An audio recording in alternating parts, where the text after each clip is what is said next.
There we go. Okay, lads, what I want to do today is take a look at Animar. Animar is one of my oldest, strongest decks. He's one of the decks that I don't expect to ever really become obsolete. There's dirt on the card. What the hell? Okay. Sorry about that. Some commanders you play them, and after a while they can become obsoleted. Either the creature type that they go best with becomes unsupported, or your attempts to make it work, as with Carador and Tribal Spirits, just no longer function because the tribe is not supported, and at the time you make it, it's on par with everybody else, but everybody else gets power creep and gets better cards, and your Tribal Spirits do not. So you have to take it apart. Or the deck, as with Jorah the Gitu, just stops working because your opponents figure out, oh, all I have to do is keep Jorah off the battlefield and he really can't do shit. Or Kali of the Vast. Your opponents figure out, oh, if I just keep Kali off the board, he's hard casting 5, 6, 7, and 8 mana demons, dragons, and angels. So he's going to go real slow unless he gets a sneak attack. But Animar here, I don't think will ever be power crept out. And take that with a grain of salt. Wizards doing their fucking best to power creep shit out. So we have to buy new cards. What do we get? For what is he? Well, if you've been looking at the card this whole time I've been running my mouth, you know what you get. But for those of you listening, 1 blue, 1 green, 1 red. 3 mana. You get a 1/1 elemental. Fucking great. So he's got 3 colored pips in his casting cost, and he's only a 1/1. So he better do something pretty damn good. Well, he's got protection from black and white. Ooh, that means he can't be teared, murdered, swords, or sent on a path to exile. Whenever you cast a creature spell, and the trigger's on cast, so even if it's countered, you cast it, but it got countered, he gets +1/+1 counters. Every creature you play, he gets bigger. Creature spells you cast cost 1 less to cast for each +1/+1 counter on him. Wow, that's pretty damn good. I like Animar. I don't play him very often because he is quite strong. He can be oppressive. Let's put him there. Can you see him? Yeah, you can see him good. So what I want to do today is put in this green slime. I've got 2 copies of green slime. And there goes the fucking battery. Oh, son of a bitch. Alright, to replace the battery, let's get back into it. So I've got this green slime. I've got 2 copies of it, and I just really haven't found the right deck to put them into, mainly because I wasn't really looking that hard. And then I thought, I need to put one of these in the deck. So 2 and a green for 2/2 Flashy Ooze. When he enters the battlefield, counter target activated triggered ability from an artifact or enchantment source. If your permanent's ability is countered this way, destroy that permanent. And you can foretell it for 1 green. So it's kind of interesting. It doesn't just outright destroy an artifact or enchantment, only if its activated or triggered ability is triggered. And then it counters that ability, then blows it up. So it's pretty interesting, and I want to use it. I want to see how it works. I already know what I'm going to take out. But let's look at some highlights of Animar. Let's look at why he's so goddamn good and why I don't play him that often. So I've got a Venser. Almost all my blue decks have a Venser. I like him. Somewhere I was reading, probably on Reddit, Reddit, that amazing font of information and people that are calm, cool, collected, and support their arguments with reason and logic. Yeah, that's a spit. Okay. Well, I've been reading, a lot of people don't like Venser anymore, and I don't know why. I think he's still pretty goddamn good. 2 blue, 2/2 Flashy Human Wizard, flashes into play, bounce a spell or permanent back to its owner's hand. So he doesn't get rid of the problem, but he makes it so you don't have to deal with it for a little while. Lawan, Cephalid Empress. Oh, she's fantastic against blue. If I'm playing against mono green, red, white, black, any Anything that isn't blue, he's not so great. But against blue, holy shit. 3 and a blue for a 2/3 Shuffle Legend, which he hits play. All your opponent's blue creatures bounce back to their hands, and then they cannot play blue creature spells. Screw you, blue. Okay, I'm not going to spend too much time on the lands. I mean, they're lands. What do you care? Lotus Cobra, yeah, whenever land comes into play, you get a mana. Look, it's Wooded Foothills. Alright, Ulamog, Infanjar. Although it takes a few turns, it is possible to cast him for free with NMR. Once NMR has 11 plus counters, bang, you just cast his ass for free. Annihilator 4. He's indestructible. He's 10/10. And whenever he's put in a graveyard from anywhere, he gets shuffled, and the graveyard gets shuffled back in the library. So, kind of cool. Land. And there's, there's the other Titan. So the deck has 2 Eldrazi Titans. It's got a progression. It starts with small creatures. I have a bunch of small creatures to get Animar going, to get counters on him. Creatures that put counters on him. It's a fucking creature toolbox. Animar is 56% creatures. That's right. 56 cards in the 100 card deck are creatures. 57 if you include the commander. And then he's only got 6 non-creature cards. 37 lands. So Kozilek, when you cast him, not when he comes to play, when you cast him, you draw 4 cards. Again, Annihilator 4. And if he's put in a graveyard for anywhere, shuffle your graveyard in the library. Land. Steel Hellkite. This is usually free. Anything 6 colorless or less is free off NMR pretty quickly. You'd be amazed how fast it becomes free because he gets the counters on him. 2, he's got ion breathing, I guess. It's not fire breathing because it's not red. It's ion breathing. Yeah, okay. And then when he hits somebody, he can spend X, destroy each non-land permanent with CMC X. X exactly, not more, not less, X exactly, whose controller was smacked by Steel Hellkite this turn. So if they've got a bunch of tokens, X is 0. There go your tokens. Hammerheim, Minamo, Ancient Ziggurat. This is the only deck I run this in. Because I got 56 creatures. So odds are it's not going to be a dead card. You have my Hollow. Okay, here we go. Wood Elves. So this is one of the small creatures that is designed to come out early, put a counter on NMR, and advance my position by ramping me another land. 2 and a green for a 1/1 Elf Scout. When they hit play, go find a forest card from your deck, put it in play, and then shuffle up. Whim of Volrath. This is something of a key card in this deck. I want this in my hand. I want this in my hand so I can hold it, just in case. So 1 in a blue with only buyback 2. Change the text to target permanent by replacing all instances of one color word or basic land type with another till end of turn. So, Animar's in play. Somebody's going to bounce him back with this town ain't big enough. Switch black to blue. And it fizzles. Gives him protection. So this is a key card in NMR. Bloom Tender. Bloom Tender represents one of the biggest mistakes I made in buying and selling cards. If I can quit dropping it. I used to have a foil Bloom Tender. And I traded it in to my LGS for about 100 euros in credit. Yeah, it was pretty high, and I thought I'd just be able to buy it back. Well, it's been damn near 15 years, and the price has only gone up. I'll never be able to buy reasonably another foil Bloom Tender from Eventide. It's like 300 euros now. It's fucking insane.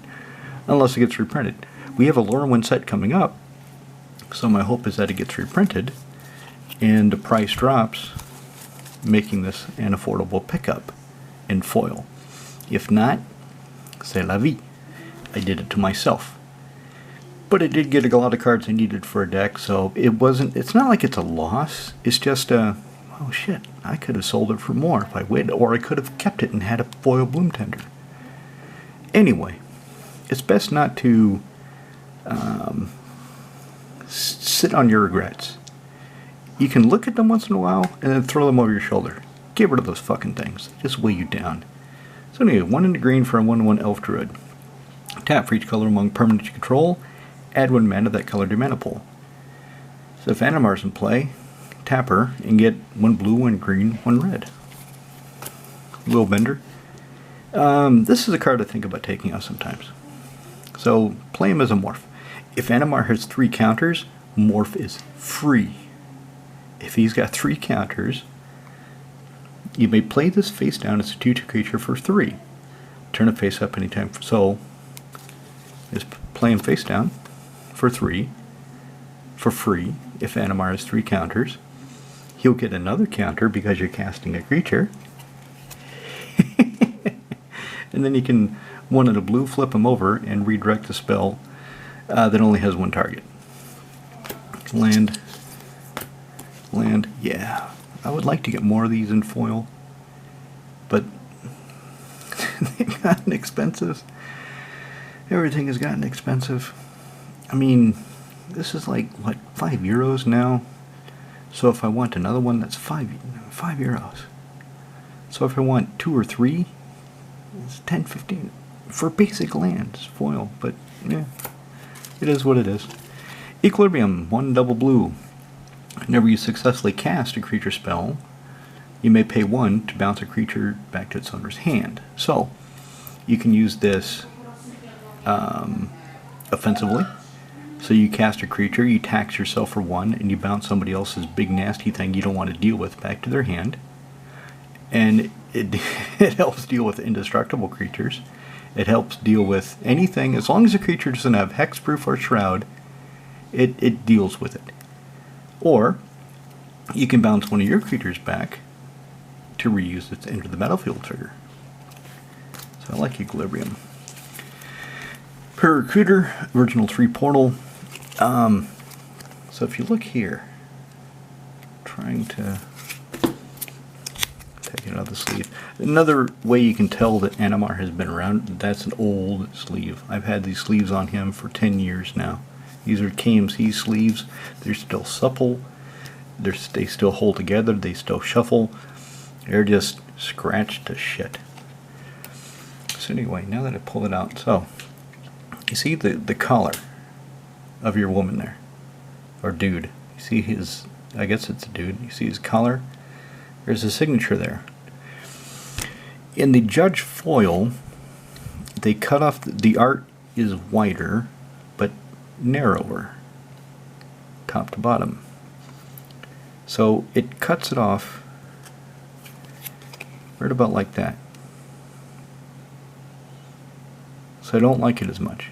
I had a Judge foil, and eventually I sold it.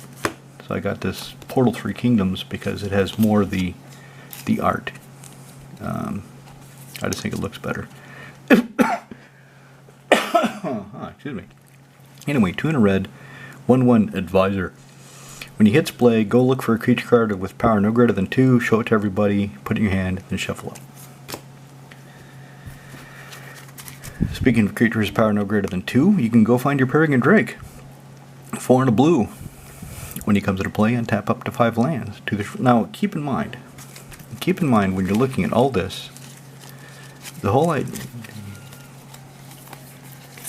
So I had some condensation from my beer get on my hand. I was making these KMC sleeves. They stick together pretty easily with any amount of condensation whatsoever. So, keep in mind with Animar,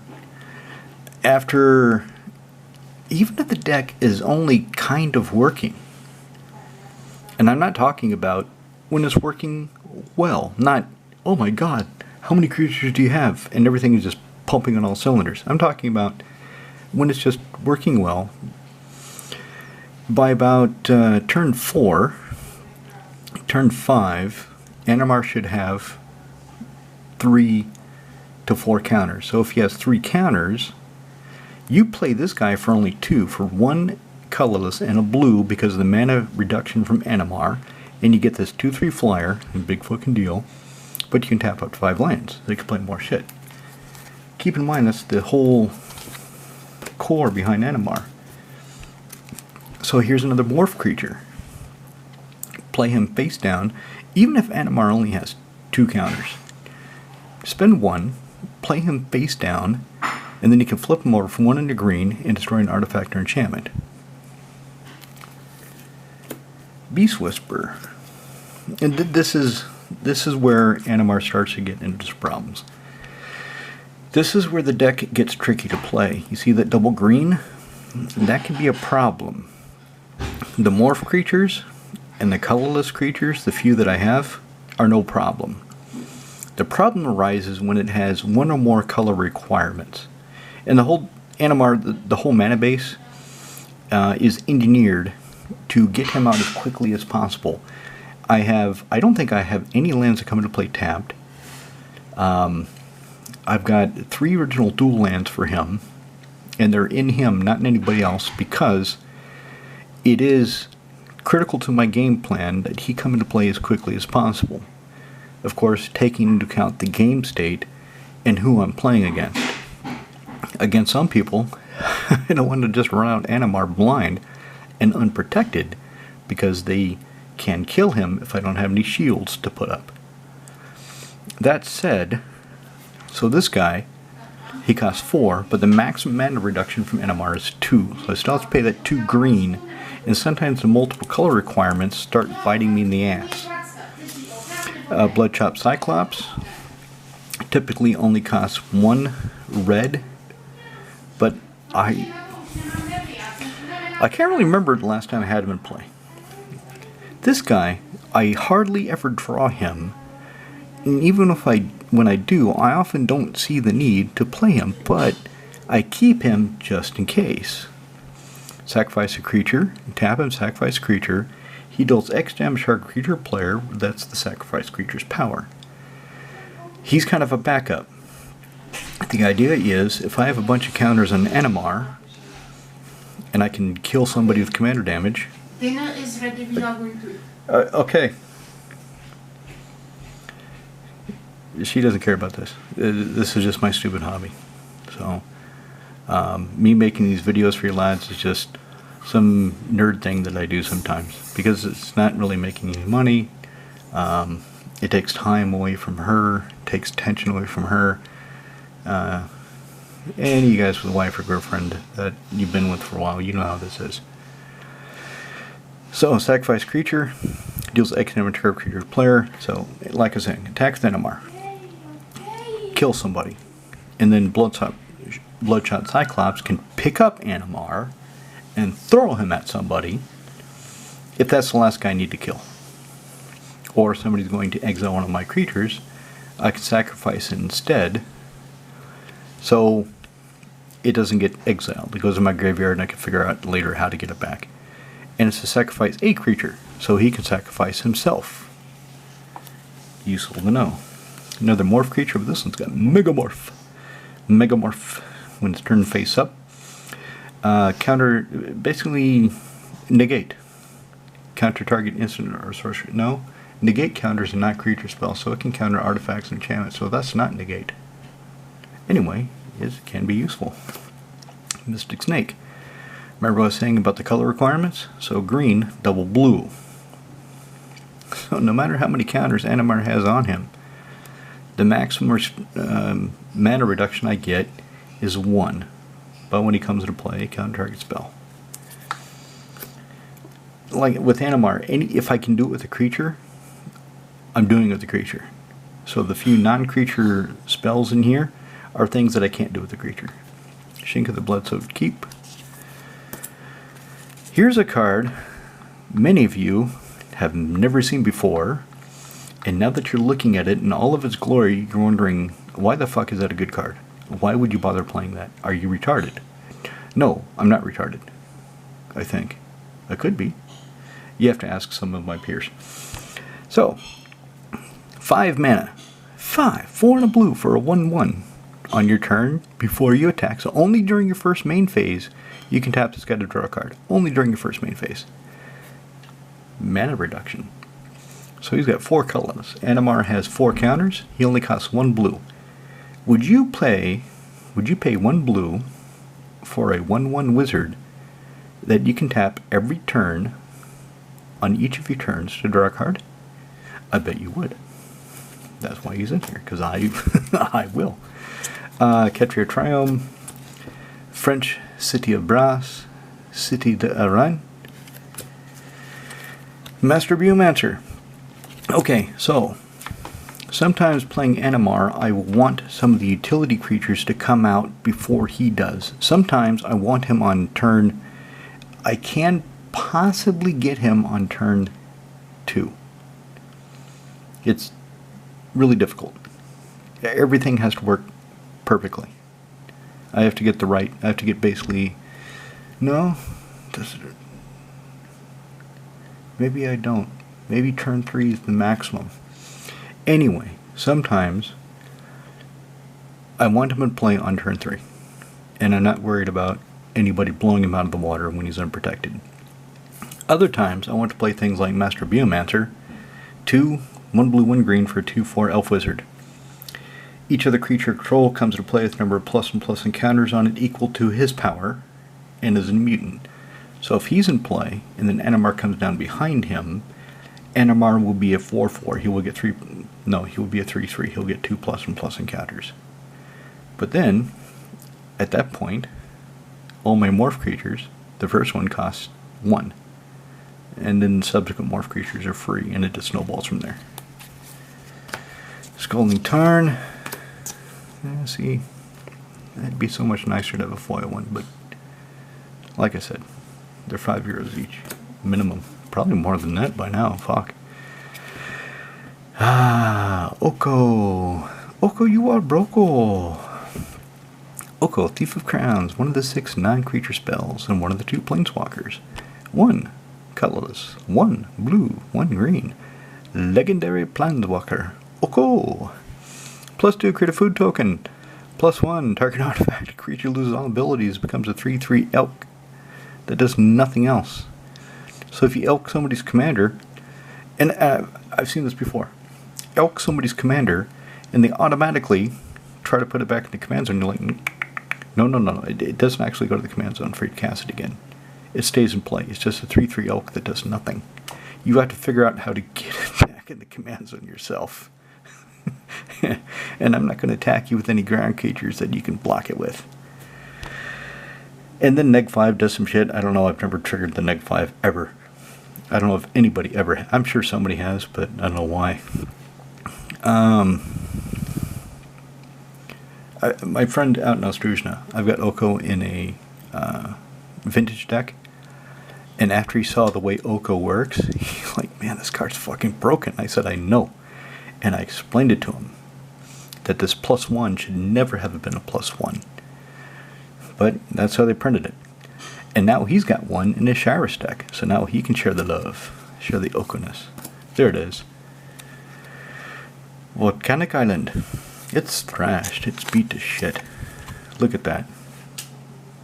Can you see it? Can you see the edges? Can you see the fold? It's been folded here. But it's still intact. It's still a volcanic island. It's still worth far much more than it should be. They should just fucking reprint these. Siobhan Reef. This is funny. This is blue-red duel, blue-red pain, blue-red shock. Great. Coiling Oracle. This guy's fallen out of favor. I don't see him play that often anymore. The only other deck I've seen recently that plays Coiling Oracle is my friend Shirus deck, and that's only because I put one in there. Blue and a green for a 1/1 Snake Elf Druid. When he hits play, show off the top card of your library. If it's a land card, put in a play. Untapped. Untapped. Otherwise, put that in your hand. So, if I play him on turn 2, if I've got the blue and the green, And the top card is a land that produces red. Bang. Turn 3 Animar. Forest. See, I'd like to get that in foil too. I like foils a lot. Mold Drifter. Would you pay 1 blue for a 2/2 that when it comes into play you draw 2 cards? I bet you would. And he is 1 blue far more often than not. Okay, I'm going to take a break for a few minutes. I'm going to go eat, make the wife happy for a little while. I'll come back and finish this up. Alright, so dinner was good. She made stuffed green peppers. Fantastic. Good ground beef, just right amount of spice. Some Lebanese bread.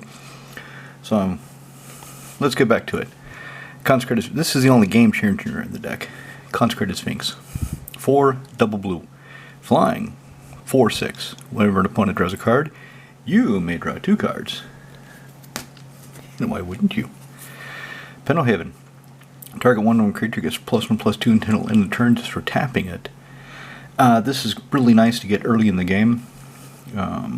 If it's the first green source I play, it's fantastic because then if somebody's going to target Animar with anything that can do 1 or 2 damage to him, Pendelhaven can save him until he gets that first +1/+ encounter and becomes a 2/2 or bigger and no longer is subject to the 1/1 restriction, the 1/1 targeting.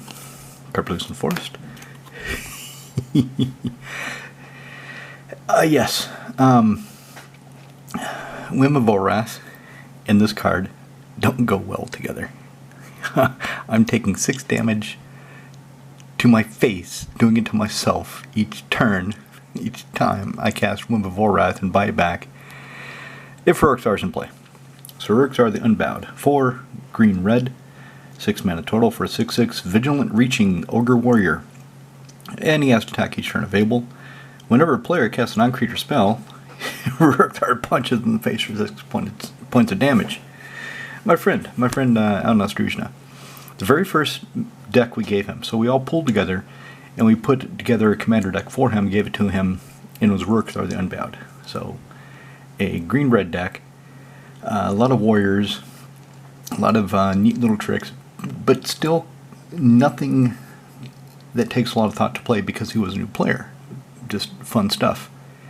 And it's his go-to deck. So if he plays something experimental and it doesn't do well, because he's playing a deck that isn't really in line with the way he plays, he's still learning exactly what his playstyle is. So if he plays a deck that is not in line with his playstyle, or the deck, he just pulls out Uruk-Thar.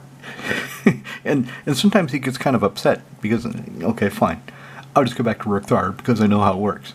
Well, yeah, because you've been playing it for about 3 or 4 years, and it works.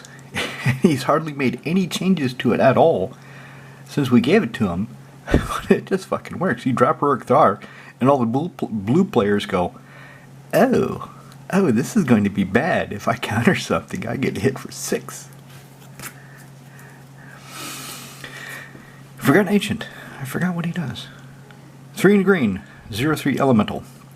Whenever a player plays a spell, you may put a +1/+ counter of Forgotten Ancient. Don't forget, do it. Give him his counters, because at the beginning of your upkeep, you can move any number of those +1/+ counters from him to any number of other target creatures. So he sits there. You play him. And then the next guy goes. He plays 1 or 2 spells. He gets 1 or 2 counters. Next guy, 1 or 2 spells. 3 or 4 more counters. Then the next guy, a couple more spells. Maybe 6 counters. Maybe 6 counters by the time he comes back around to you. He can pull all those on Animar. And if he's got no counters and suddenly he has 6, well, Steel Hellkite is free. Kozilek is only 6. Ulamog is only 4. Mana reduction. That's why I love Animar. Reflecting Pool. Okay, there's the other Planeswalker, the Royal Scions. 1 blue, 1 red. For a 5 LOT Planeswalker. +1, draw a card, then throw away a card. I do that sometimes. But the next one, +1, target creature gets +2/+0, first strike, and trample until end of turn. That usually makes Animar a lethal threat to anybody. Doesn't matter what color they're playing. Oh, you're playing mono green? Okay. Animar's a 10/10. I'm going to make him a 12/10 first strike trampler and attack you. What are you going to do about it? Of course, should the green, usually they have enough creatures to soak up most of the damage, so not much gets through, but still. Negate, draw 4 cards. When you do, the Royal Scions deal damage to any target equal to the number of cards in your hand. So they're pretty useful. Misty Rainforest. Verder's Gear Hulk, 3 double green. And like I said, the double color requirements, like the Royal Scions, the blue and the red, this double green, anything over 1 color pip can start to get tricky with NMR. But it still works and he's still fun to play. So, 5 mana for 4/4 Construct. When he hits play, distribute 4 +1/+ counters any way you want among your creatures. You can make him an 8/8 Trampler. You can make NMR big. Good deal. Druid of Purification. 3 and a green for a 2/3 human druid. When he hits play, starting with you, each player may choose an artifact or enchantment you don't control. Destroy each permanent chosen. So no matter what, he is going to destroy an artifact or enchantment that I don't like. And then the other lads I'm playing with, and if it's a 4-man play group, the other lads, they can each pick something as long as I don't control it, that they don't like, and blow it up. For 4 mana. Sometimes the NMR for 1 green mana. Opal Palace. Yeah. Because usually I have to cast NMR at least once back out of the command zone again. Usually. As the games have gotten more interesting. As power has crept up. Used to be, I could go a whole game and not have to recast them at all. It's not that way anymore. So, add 1 mana of any color in your commander's color identity. If you spend it to cast it out of the command zone, it comes into play with an additional +1/+ encounters on it, equal number of times it's been cast from the command zone in this game. So if I have Opal Palace, and I use it the first time to get NMR out, he comes to play with a +1/+, which still is weird to me. I know it makes sense, but it's just weird that it would get a free counter. Anyway, this is just a funny card. So one of the things I've done with NMR to make it so he's not so oppressive, that he's not the creme de la creme threat he could easily be, is I play a lot of funny cards, like Tolarian Researcher, Notalis Researcher. I play a lot of funny cards just because I like them. For example, Magus the Unseen. So 1 and a blue for a 1/1 wizard. 1 and a blue tap. Untap target artifact and opponent controls and steal it until end of turn. If it's a creature, it has haste, and you can use any of its abilities to acquire tap. Basically, you steal it until end of turn, it has haste. And then at the end of the turn, you give it back. And when you lose control, you tap it. So no matter what, if I steal somebody's soul ring, just to be funny, if I spend 2 to get the soul ring to deny them the mana, when they get it back, it's tapped, so they can't use it right away. But of course, if they're the next one to go, they would be untapping anyway, so that's really not the countermeasure it is purported to be. Speaking of funny things, Captivating Crew, 3 in a red. Spend 3 in a red. Gain control of target creatures and opponent controls until end of turn. Untap it, it gains haste, only when you cast a sorcery. Steal shit until end of turn. And then if you have Bloodshot Cyclops, throw it at something.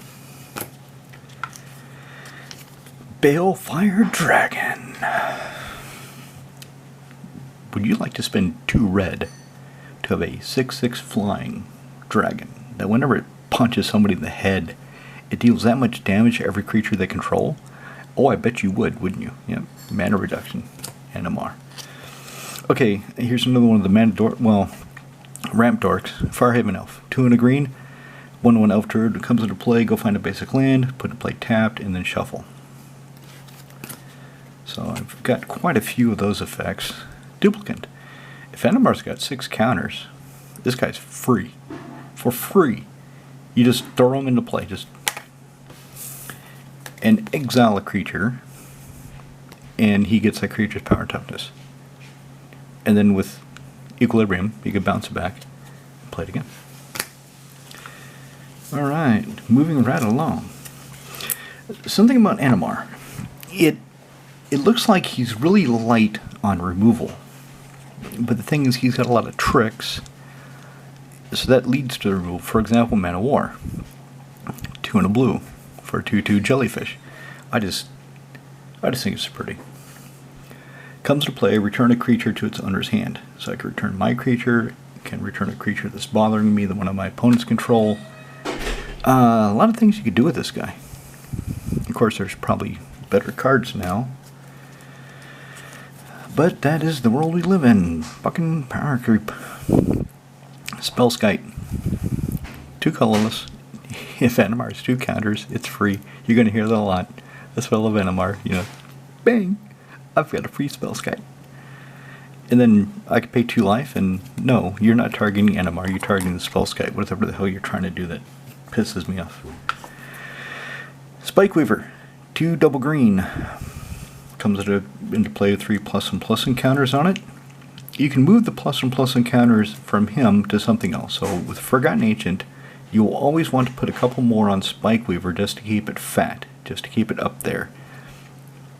But for 1 colorless, you could take off one of his +1/+ encounters and fog. So if nothing else happens, if you can't put any more counters on him, he's a 3-turn fog. Which once in a while, that's exactly what you need. Azusa, Lost But Seeking, 2 and a green for a 1/2 human monk. You can play 2 more lands each turn. So if you're drawing cards, she's good. I've got a funny story about him. We'll talk about him later. Mountain Valley. Fauna Shaman. I could easily have Survival of the Fittest in here. And I have had it in the deck before. But she does the same thing and she's a creature. So she's in here. 1 and green for a 2/2. Spend a green tap, throw away a creature card, go find a creature card, show it to everybody, and then put it in your hand. Vizier the Menagerie. Vizier the Lingerie. So Vizier the Lingerie here. 3 and a green for a 3/4 Naga Cleric. You can look at the top card of the library whenever you feel like it.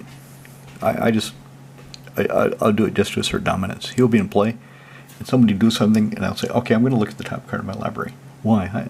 Because I can. You may cast the top card of your library if it's a creature card. You may spend mana, or mana of any type, to cast your creature spells. In the deck with 56 creatures, he's pretty cool. How is this? I think this one's...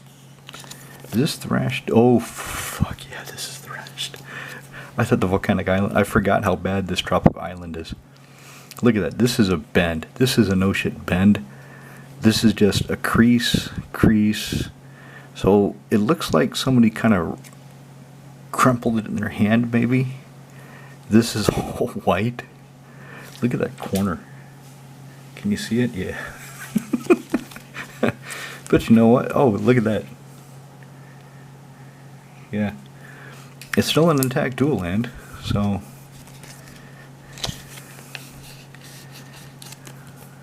So that's why I have it. Okay. Stonehood. This is one of the newer additions to Animar. I don't make changes to him very often. And originally I got this guy, and he was going to go into Corva, in the Corvault. But Corva didn't really need it, because getting the up to 8 mana was kind of hard. But with Animar, if he's got 4 counters on him, if he's got 4 +1/+ encounters, this guy only costs 4. 3 and a green for an 8/8 indestructible trampler that all your other attacking creatures can trample and indestructible until the end of turn whenever they attack. So it's kind of a no-brainer for it. The thing is, Animar is so open-ended. As long as you're looking at artifact, the blue, green, red creatures, anything there, you could play whatever you want in Animar. So you could make him definitely low tier. It wouldn't be that hard. You can play some goofy creature type. You can play elementals, tribal elementals, You wouldn't get the cool black or white ones, but you could play the blue, red, green ones and just go to town and just see how it works. Just remember to put some protection in there for Animar because people will try to kill him. Ring of Calonia, 2 to cast it, 1 to equip it. At the beginning of upkeep, put a +1/+1 encounter on an equipped creature if it's green. This is meant to go on Animar. Gives him trample if he's equipped with it. Plus every turn he will get another counter. Look, a command tower. Imagine that.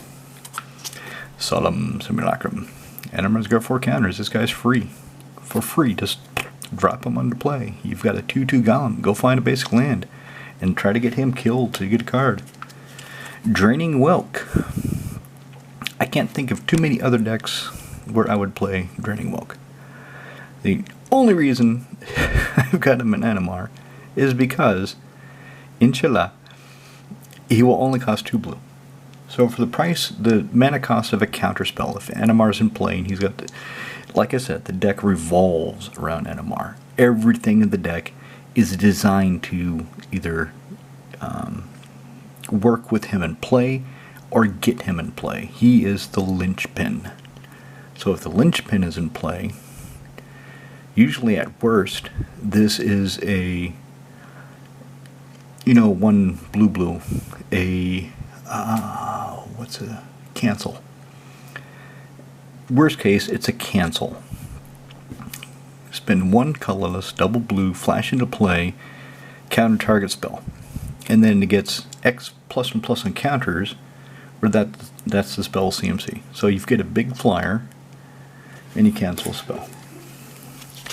Tishana's Tidebinder. Another recent addition to the deck, actually, now that I think about it.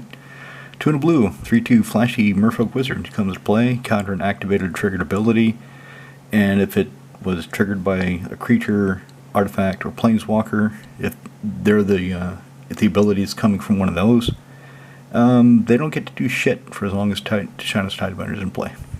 They lose all of the abilities. So, flying, trample, whatever.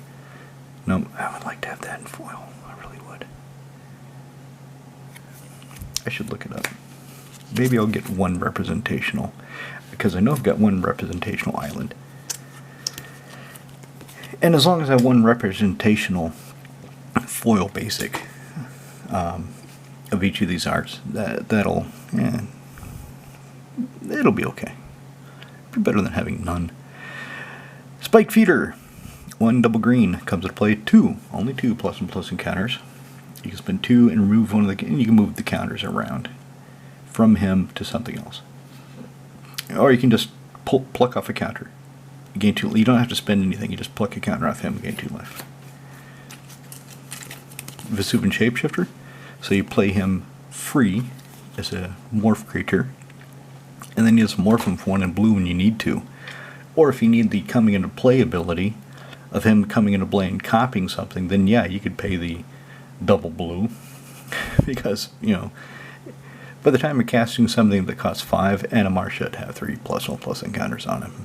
Unless things have gone horribly wrong and you're just getting beat to death with squirrels. So, it's a Vesuvian Doppelganger that you turn face down and then you morph it in order for it to change. At the beginning of your upkeep, you can turn it face down, and then it becomes a 2/2 nothing again. As opposed to Vesuvian Doppelganger, where each upkeep you can change what it is. Of course, it's already in play, so you don't get any coming into play abilities, but you can change what it is. So protection. I'm not running Heroic Intervention. I'm not running, what's another good protection spell? Yeah, I don't know. Anyway, I'm not running them. Plax Manta. 1 in a blue for a 2/2 beast. It's a beast. How is it a beast? Look at that. Does that look like a beast to you? It doesn't look like a beast to me. It looks like an ooze, but it's a beast. So this says flash. You can play it anytime you can play an instant. When it flashes into play, creatures you control gain Shroud until end of turn. And then if you don't pay green, you sacrifice it when it comes into play. So it can be just a 1-trick pony. Come into play, give all your creatures Shrouds so they can't be targeted. and then it dies, or if you spend green-blue, then you can keep it as a 2/2 creature.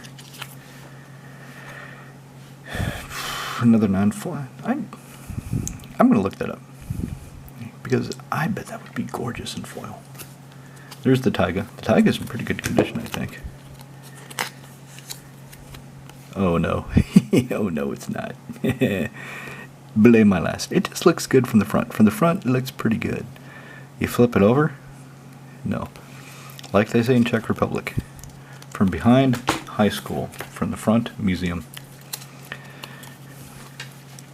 Blackcaster Frogling. 1 blue, 1 green. Graph 3. Comes to play 3+ and plus counters.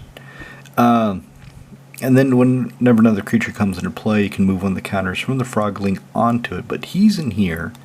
2 colorless. Target creature with a +1/+1 and counter on it cannot be the target of spells against Shroud this turn. So he's here to protect Animar. So if Animar has a counter on him and this guy's in play, somebody goes to target Animar with any kind of bullshit, I can spend 2 and he gains Shroud. Void Mage Husher. I'm not sure if this is something I'm thinking of taking on. I'm not sure if I actually with all the station, all the bullshit, she's probably going to be better. She's probably going to be better than she ever was. Now that I think about it, thinking of the equip.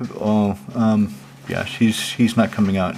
Now that I've run through the thought process. 3 and a blue for a 2/2 human wizard. Flash. When she comes to play, target activated ability.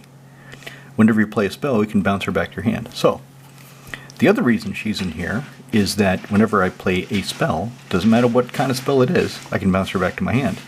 So she can come into play again, and if Animar's on the field, she'll give him another +1/+1 counter every time she comes into play. So if somebody's going to equip something, I can counter the activated ability of the equip. If somebody's going to blow a pernicious deed, bang. Somebody's going to Nevral's Disc, bang, counter the activated ability.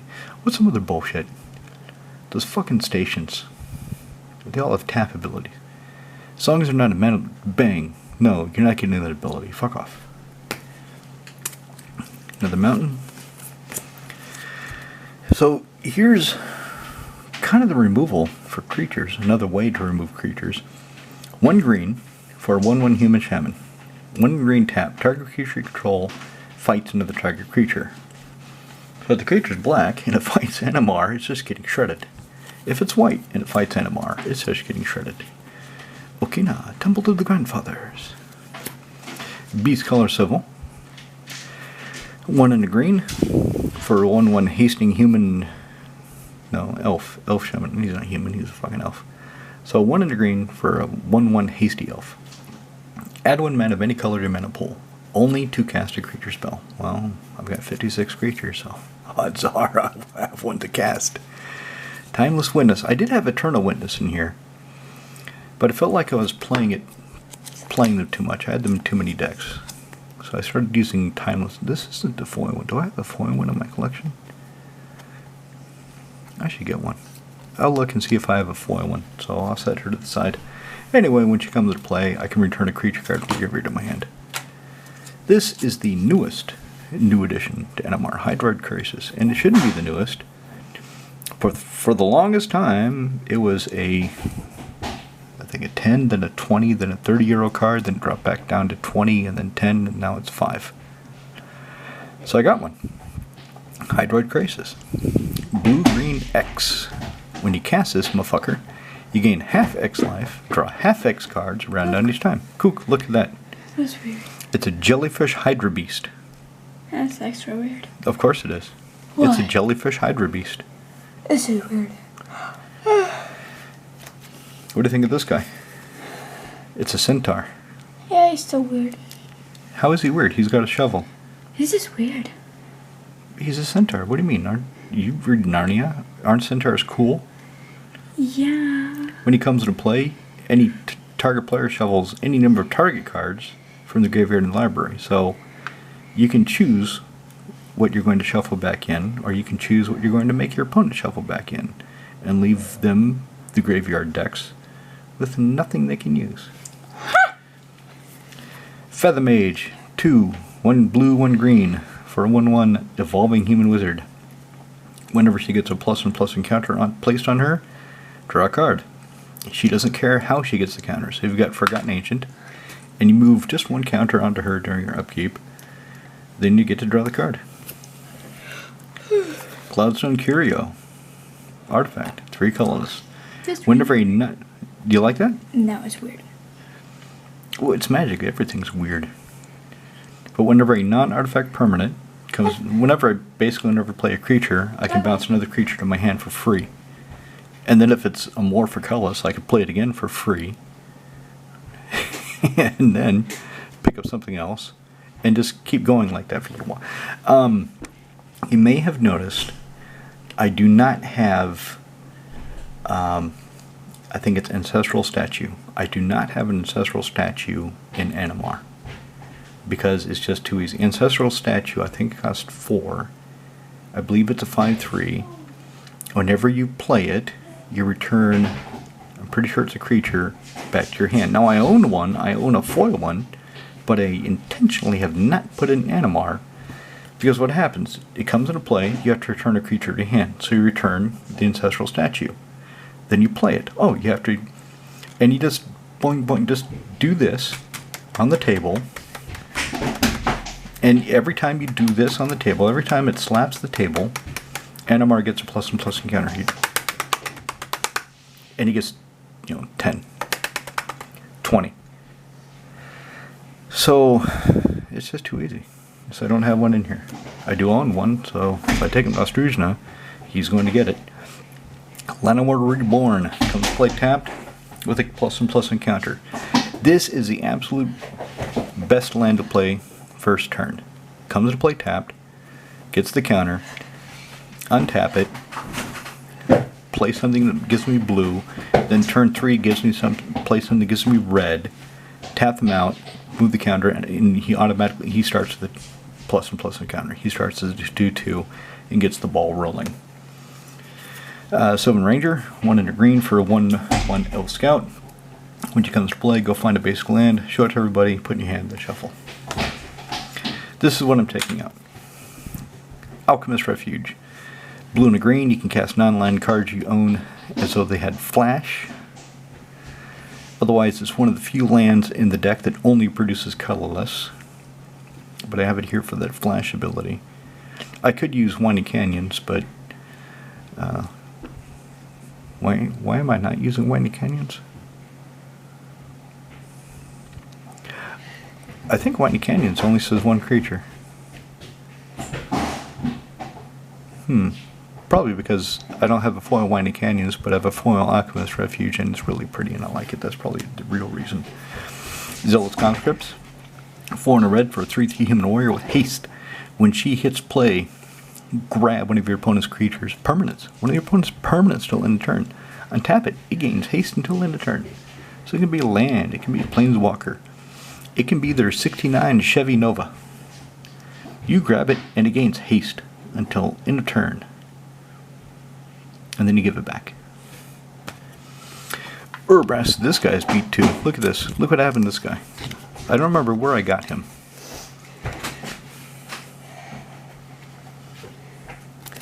But I probably had him for a long time. Look at that. Look at that crease there. Had him for a long time. Probably got him from my friend Ricardo. Ricardo, he loved foils. He loved foils, and he didn't have a whole. He'd do construction jobs, so his income was up, and then it was down. It was up, and then it was down. So he loved foils, and he didn't care too much about the condition. So whenever he was broke, when he was down, he would sell me cards, and I would end up cards with that are pretty foils, but with minor imperfections. All right, let's talk about. Well, that I pulled out because I want to see if I have a foil one, so I'll take that later. This is Urza, and before we talk to Urza, I bet my camera's going to shut off, so let's just cycle it now.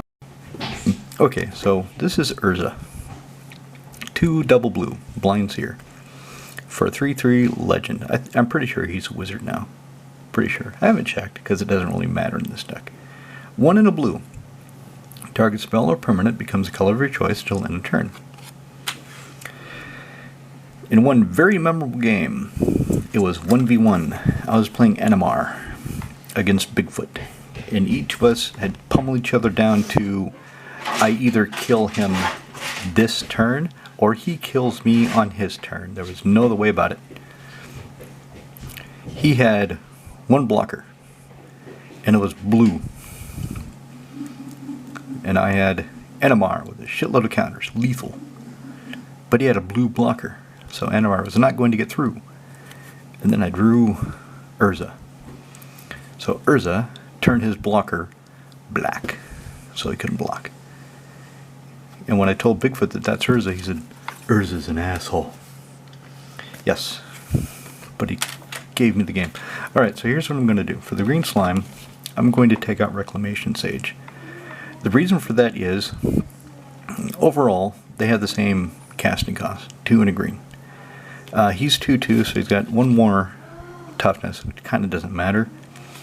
This guy, I can only, unless I have something that gives him flash, which I really don't, I can only play him at sorcery speed.